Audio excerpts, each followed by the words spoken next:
There are people with millions in the bank who hate their lives, and others with far less money who retire happier, healthier, and fulfilled. The difference isn't intelligence or luck. It's the one asset almost everyone sacrifices without realizing it.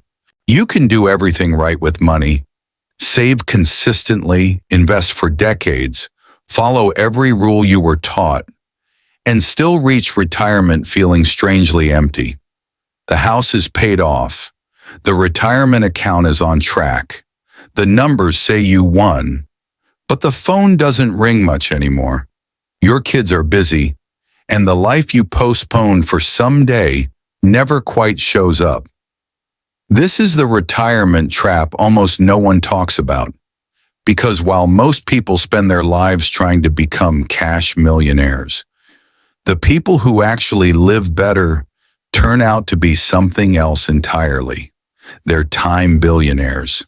And science shows the difference between these two paths doesn't just affect how happy you feel, it affects how healthy you are, how long you live, and whether retirement feels like freedom or like a quiet disappointment. Researchers studying happiness across tens of thousands of lives discovered something unsettling. Money does matter, but not in the way we were promised. Beyond basic security, more income stops delivering meaning. But time, how you spend it, and who you spend it with, continues shaping happiness all the way to the end of life. Yet most of us unknowingly trade that time away, believing we can buy it back later. The problem is, retirement doesn't refund time. And by the time many people realize this, it's already gone. Scientists at the University of Pennsylvania recently analyzed over 1 million data points from 33,000 people, trying to understand what actually determines happiness in daily life. What they discovered challenges everything we've been told about success. While income does matter to happiness, it's not working the way most people think. The relationship between money and joy is far weaker than the relationship between social connection and fulfillment. Research from Germany and the United States confirms that people who focus on spending time with others rather than accumulating wealth end up significantly happier in their day-to-day experiences. Here's where it gets interesting. When researchers primed people to think about time instead of money, something remarkable happened. Those individuals immediately started planning to spend more hours with friends and family and less time working. But when people were primed to think about money, they did the opposite. They planned to work more and socialize less, which made them more productive, but didn't increase their happiness at all. We're hardwired to believe that money is the key to a better life, but our brains are lying to us. The Harvard study of adult development followed participants for 85 years, making it the longest happiness study ever conducted. When researchers asked people at the beginning what they thought would make them happiest, most answered money or fame. Decades later, the data told a completely different story. The people who lived the longest, healthiest, and happiest lives weren't the wealthiest. They were the ones with strong, supportive relationships, not casual acquaintances or social media followers, but deep, reliable connections with family, friends, and community. Think about the last time you felt genuinely happy, not satisfied with a purchase, not proud of an achievement, but truly joyful in the moment.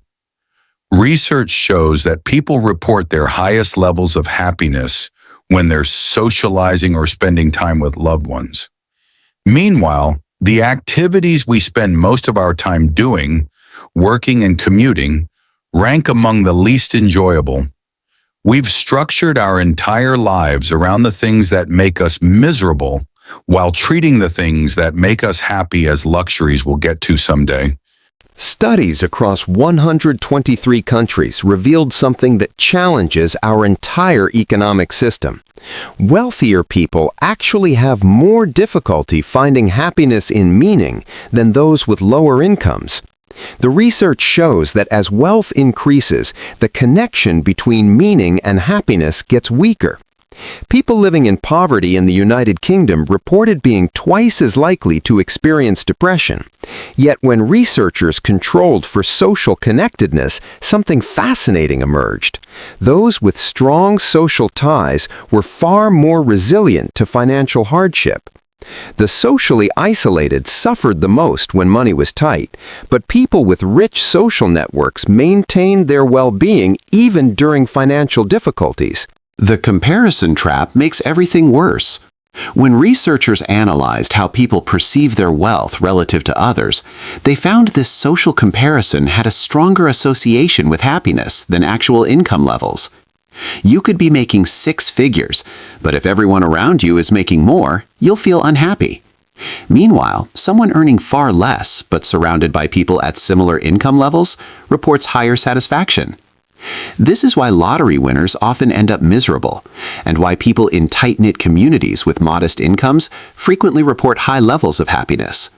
Let's talk about how we spend money, because that matters more than how much we have. Studies consistently show that people who invest in experiences rather than possessions feel more fulfilled. Travel, concerts, dinners with friends, these create lasting memories and often involve other people.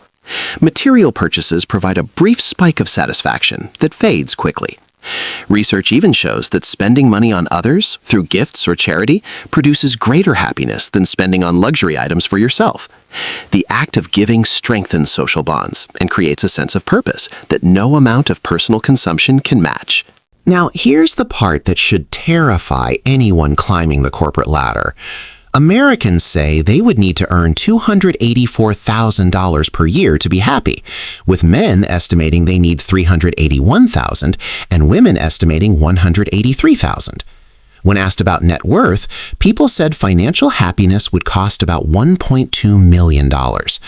But the research shows these numbers are completely arbitrary. People in indigenous communities living on less than $1,000 per year reported happiness levels of 6.8 out of 10. That's comparable to Americans earning $25,000 or more. The difference?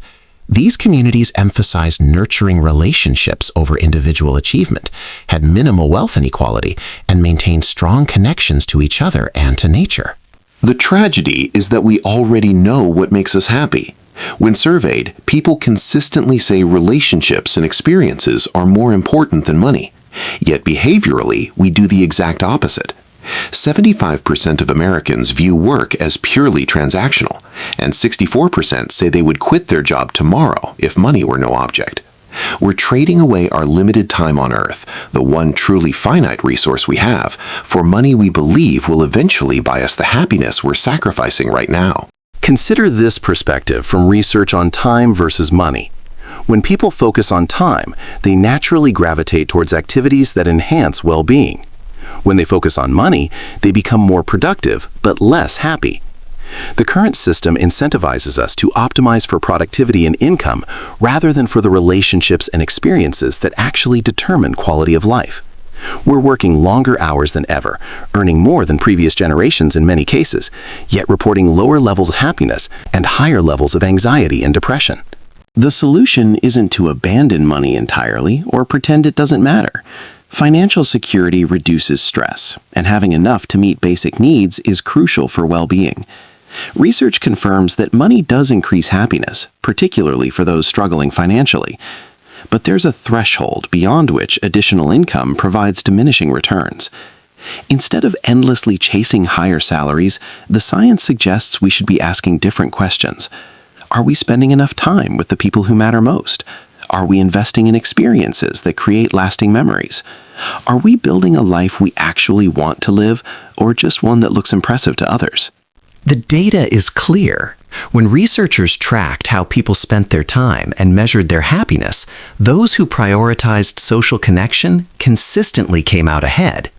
It wasn't about having more friends or a larger network. Quality mattered far more than quantity. Deep, trusting relationships with even a few people provided more happiness and resilience than dozens of superficial connections. These relationships require time and effort to maintain, just like physical fitness requires regular exercise. But unlike money, which you can always earn more of later, time spent is gone forever. Here's what makes this especially important right now. We're living in the most connected era in human history, yet loneliness is at epidemic levels. We have thousands of online friends, but fewer people we can call when things go wrong. We're optimizing our lives for metrics that don't actually measure what matters. Instagram likes, job titles, net worth, these are poor proxies for the things that determine whether you'll look back on your life with satisfaction or regret. The research from Binghamton University found that how you view wealth matters as much as how much you have.